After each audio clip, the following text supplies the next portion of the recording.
नमस्कार, जनतंत्र टीवी देख रहे हैं आप और मैं हूं आपके साथ स्वाति आर्य। हमारे इस खास बुलेटिन में आप सभी का स्वागत है।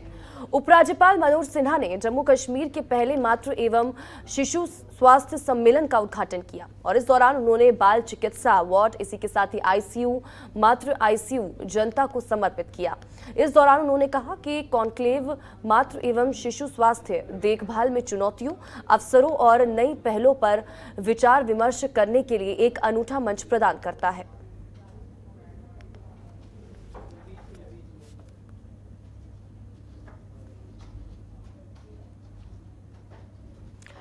तो देखिए, जम्मू कश्मीर से एक खबर जहां पर मातृ एवं शिशु स्वास्थ्य सम्मेलन का उद्घाटन किया गया।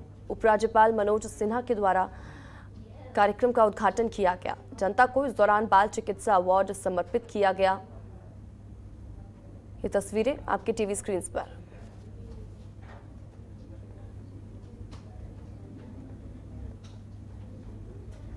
और वहीं जम्मू कश्मीर में टारगेट किलिंग के बीच मंदिरों को भी निशाना बनाया जा रहा है। डोडा जिले के भदरवाह में बने प्राचीन वासुकी नाग मंदिर में तोड़फोड़ का मामला सामने आया है। भदरवाह को भद्रकाशी भी कहा जाता है। यहां रविवार रात वासुकी नाग मंदिर में तोड़फोड़ की गई। सुबह पुजारी के पहुंचने पर घटना का पता चला।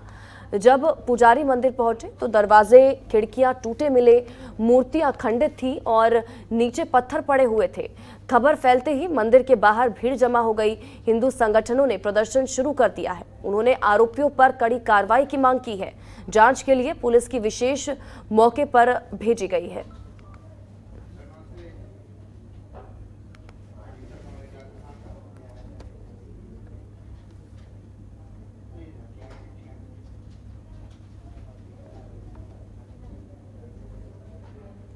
और वहीं वासुकी नाग जी के मंदिर में हुई तोड़फोड़ के खिलाफ जम्मू में भी प्रदर्शन शुरू हो गए हैं। कई हिंदू संगठनों ने मिलकर आज जम्मू प्रेस क्लब के बाहर सरकार के खिलाफ अपना विरोध प्रदर्शन किया। ये नारे लगाते हुए प्रदर्शनकारियों ने यह भी कहा कि हिंदुओं की हत्याएं बंद की जाएं। सनातन धर्म जम्मू कश्मीर प्रांत के अध्यक्ष पुरुषोत्तम ददीची ने ये कहा कि ये पहली बार नहीं है कि वासुकी नाग मंदिर में हमारे बाबा वासुकी नाथ का अपमान किया गया हो। इससे पहले भी घटनाएं हुई हैं और प्रशासन की जानकारी में है, लेकिन उन पर अंकुश नहीं लगाया जा रहा।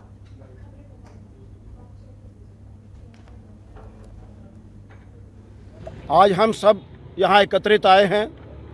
हमारे मन के अंदर एक दर्द है, वेदना है कि हमारे पवित्र देवस्थान बाबा वासुकी नाग जी का जो कैलाश यात्रा के ऊपर बना हुआ है, कैलाश कुंड पर जो भद्रवाह में बना हुआ है, उस देवस्थान को अपवित्र करने के अनेक प्रयास हुए हैं। और अब भी 2-3 दिन पूर्व वहाँ पर उस मंदिर के दरवाजे को तोड़ा गया, दान पात्रों को तोड़ा गया, मूर्तियों को अपमानित किया गया, वहाँ से त्रिशूल उठाकर इधर उधर फेंके गए। ये शरारती जो काम हो रहा है, ये शासन और प्रशासन के ध्यान में है, परंतु शासन और प्रशासन इसकी ओर से आंखें मूंद कर बैठा हुआ है। जो भद्रवाह कैलाश कुंड में वासुकी नाग मंदिर में जो तोड़फोड़ की है उसके खिलाफ है।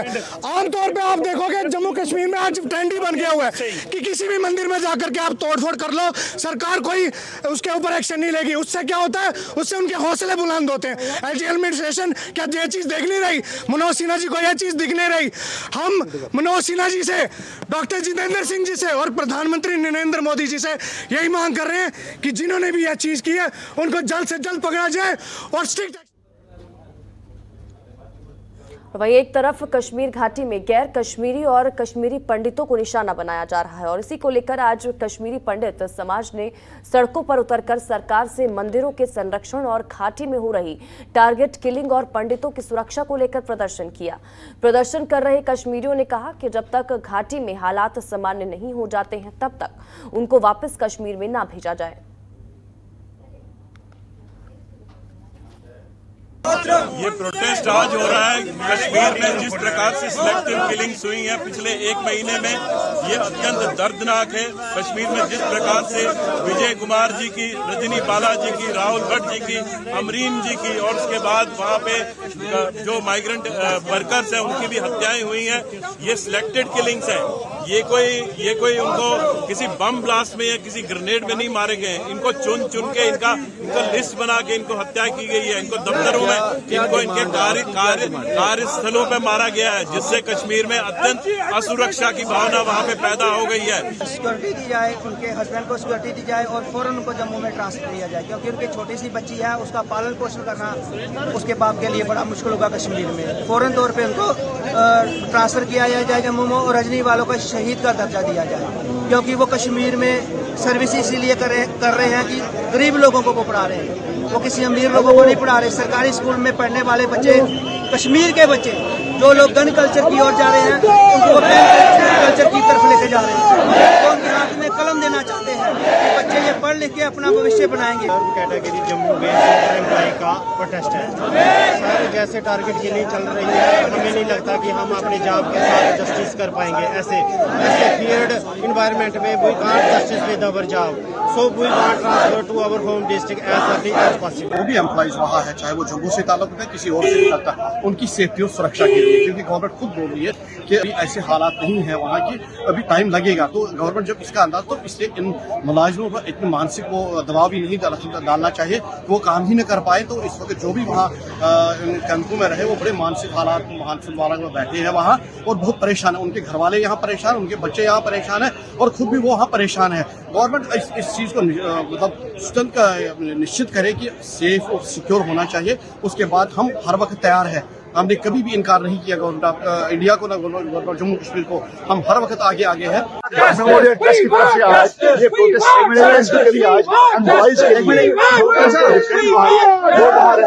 मुसीबत में है वो, कहाँ से बढ़ाएंगे या किसी जगह पर ले जाओ जहाँ सिक्योरिटी हो प्रॉपर, ये अगेंस्ट ह्यूमन राइट्स है।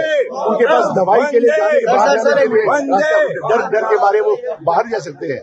उनके बच्चे जो हैं परेशान हैं, बीमार होते हैं, अंदर बाहर नहीं जा सकते हैं। ये गवर्नमेंट ऑफ इंडिया और स्टेट गवर्नमेंट के लिए ये बहुत शर्म की बात है कि वो क्यों नहीं इमीडिएटली इसका कोई समाधान ढूंढ रहे हैं। और वहीं जम्मू कश्मीर के उपराज्यपाल मनोज सिन्हा ने कहा कि सुरक्षा बलों को भड़काने के लिए आतंकी कश्मीर में हिंदुओं को निशाना बना रहे हैं। उन्होंने कहा कि आतंकवादी अब लड़कियों और महिलाओं को भी नहीं बख्श रहे हैं। उन्होंने कहा कि ये उनकी हताशा है कि वे सुरक्षा बलों को भड़काने के लिए इस तरह की हत्याएं कर रहे हैं। सिन्हा ने आगे कहा कि दिया जब बुझने लगता है तो उसकी लौ बढ़ जाती है और फड़फड़ाने लगता है। इसी तरह आतंकवाद अब अपने अंतिम चरण पर है, इसीलिए वो फड़फड़ा रहे हैं।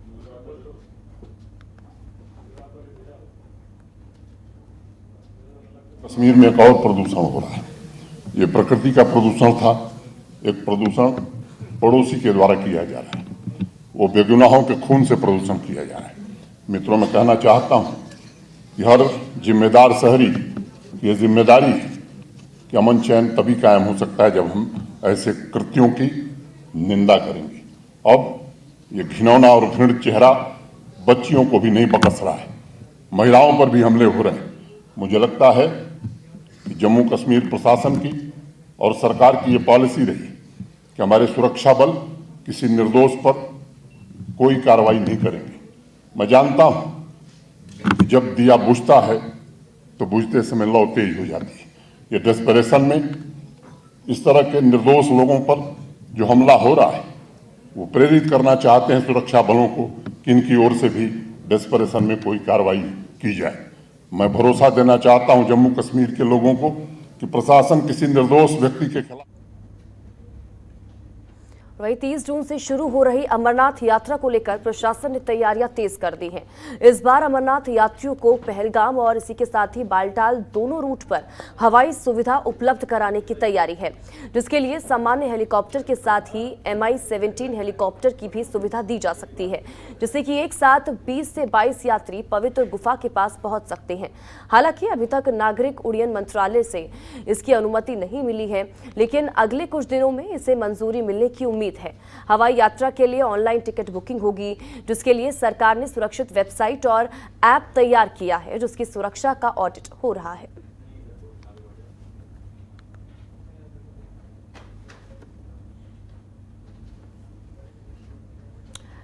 तो देखिए, अमरनाथ यात्रा कुछ ही दिन में इसकी शुरुआत हो जाएगी, लेकिन उससे पहले देखिए यात्रियों की सुविधा के लिए हेलीकॉप्टर सुविधा की तैयारी अब की गई है। हालांकि कुछ दिन में इसकी अनुमति मिल जाएगी बुकिंग के लिए। आपको बता दें कि ऑनलाइन रजिस्ट्रेशन की भी जो सेवा है वो दी जाएगी।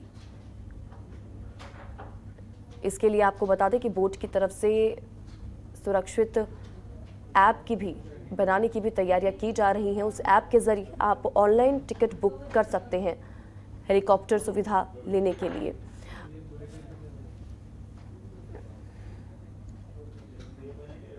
और वहीं उपराज्यपाल मनोज सिन्हा ने रविवार को विश्व पर्यावरण दिवस के मौके पर जम्मू और कश्मीर वन विभाग द्वारा आयोजित कार्यक्रम वन अर्थ शेयर्ड फ्यूचर को संबोधित किया, जिसमें उन्होंने कहा कि हम प्रकृति के समृद्ध संसाधनों से धन्य हैं, लेकिन नाजुक पारिस्थितिकी तंत्र की कई चुनौतियां को भी हम सामना कर रहे हैं, जिसके लिए मनुष्य और प्रकृति के बीच एक अच्छा संतुलन बनाने के लिए सामूहिक कार्रवाई की आवश्यकता है। जम्मू और श्रीनगर शहरों के लिए सिटी बायोडाइवर्सिटी इंडेक्स का लोकार्पण हम ही कराया था, डॉक्टर गेरा ने, संजीव ने। ये स्वयं मूल्यांकन, सेल्फ असेसमेंट का एक मैकेनिज्म है। सिटी एडमिनिस्ट्रेशन को जैव विविधता को मापने और सुचारू रूप से प्रबंधित करने में ये मदद कर रहा है। जम्मू तथा श्रीनगर म्यूनिसिपल कॉरपोरेशन से मेरी अपेक्षा हो कि स्मार्ट सिटी को क्लाइमेट स्मार्ट सिटी के रूप में देखने की और डेवलप करने की अब जरूरत महसूस की जा रही। जल, वायु तथा प्लास्टिक प्रदूषण रोकने और 2030 तक इसे न्यूनतम लेवल पर, मिनिमम लेवल पर ले जाने के लिए एक सिटी विद नेचर कैंपेन मुझे लगता है कि हम सबको मिलकर के चलाने की आवश्यकता है। और वहीं केंद्र में मोदी सरकार के 8 साल पूरा होने पर जम्मू से बीजेपी सांसद जुगल किशोर ने एक प्रेस कॉन्फ्रेंस की, जिसमें उन्होंने केंद्र सरकार की 8 साल की उपलब्धियां बताई। और इस दौरान उन्होंने कहा कि पीएम मोदी के नेतृत्व में जम्मू कश्मीर प्रगति की राह बढ़ रहा है। साथ ही उन्होंने ये भी कहा कि जम्मू कश्मीर की और बेहतरी के लिए पीएम मोदी के कई प्रोजेक्ट चल आ रहे हैं।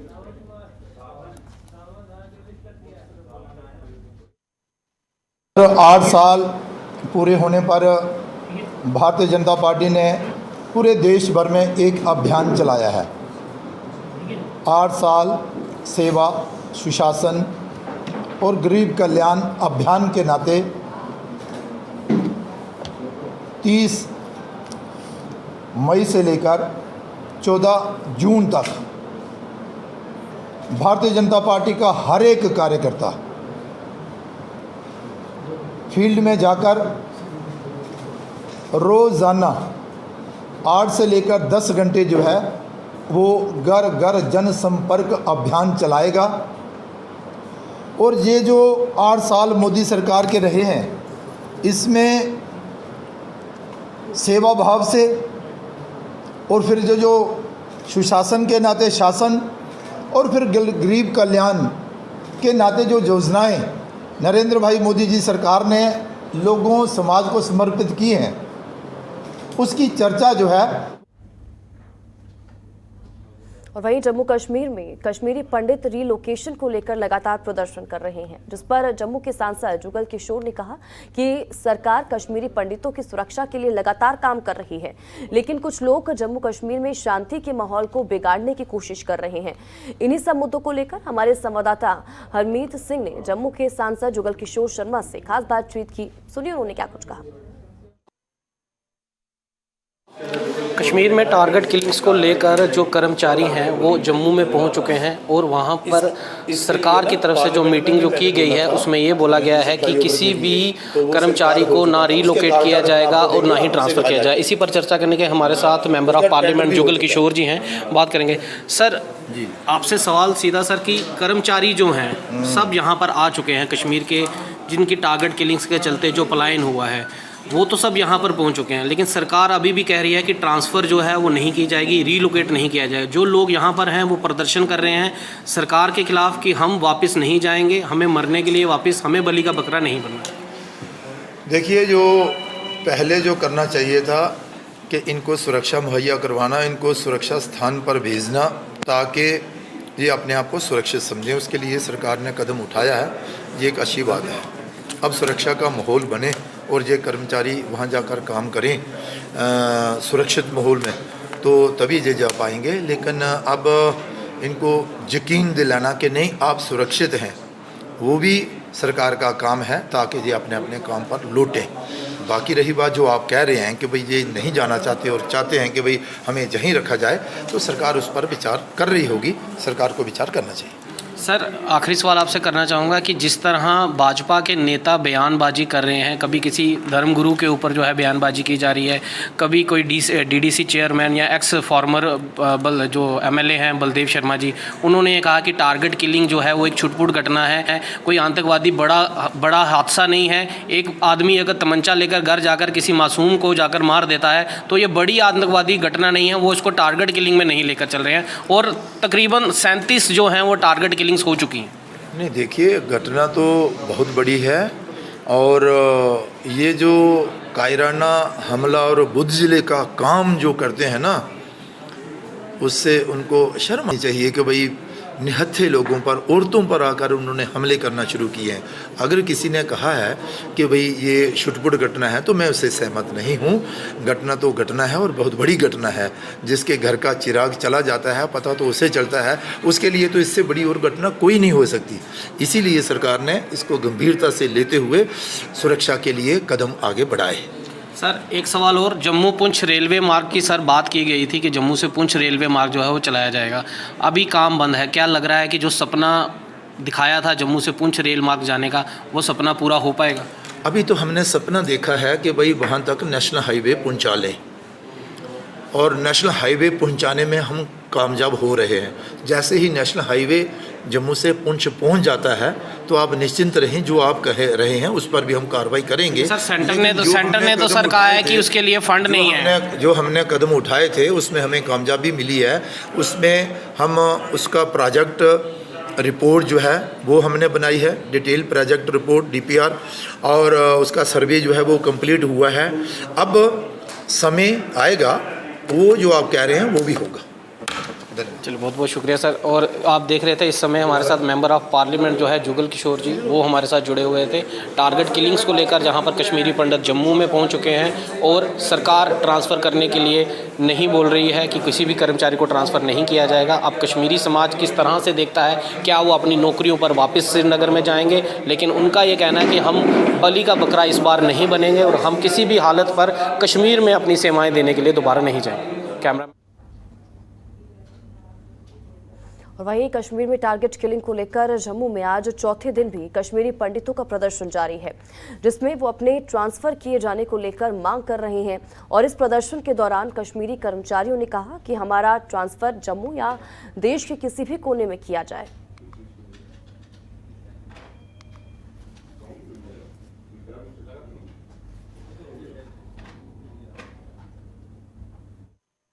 उन्नीस 1990 में भी कश्मीरी पंडितों को टारगेट किलिंग के ज़रिए इंडिविजुअल लिस्ट बना के उन लोगों को टारगेट किया गया।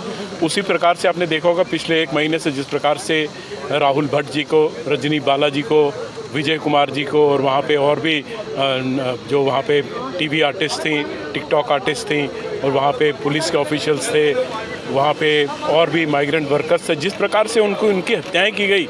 देखिए, सबसे पहले ये लोग वहाँ पे किसी प्रकार की थ्रेट नहीं थे। ये लोग तो वहाँ पे अपनी सेवाओं का और विद्या का प्रकाश वहाँ पे फैला रहे थे उन लोगों के लिए। उनकी हत्याएं करना ये अत्यंत निंदनीय है, अत्यंत खेदजनक ऐसा कृत्य है ये, जिसकी जितनी निंदा की जाए उतनी कम है। और सरकार जो आज मेजर्स ले रही, जैसा मैंने पहले भी कहा, मैंने ये कहा कि ये जो है इंटरमिटेंट मेजर्स हैं, ये नी जर्क रिएक्शंस हैं।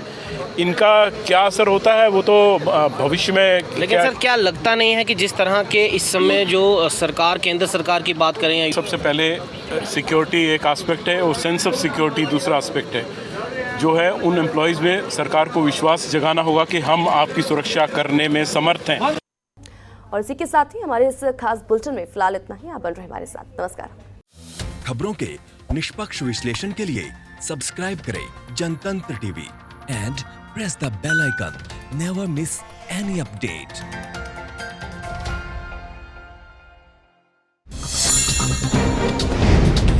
डाउनलोड कीजिए जनतंत्र टीवी ऐप को, जो कि अवेलेबल है गूगल प्ले और ऐप स्टोर पर। अधिक जानकारी के लिए अभी डाउनलोड करें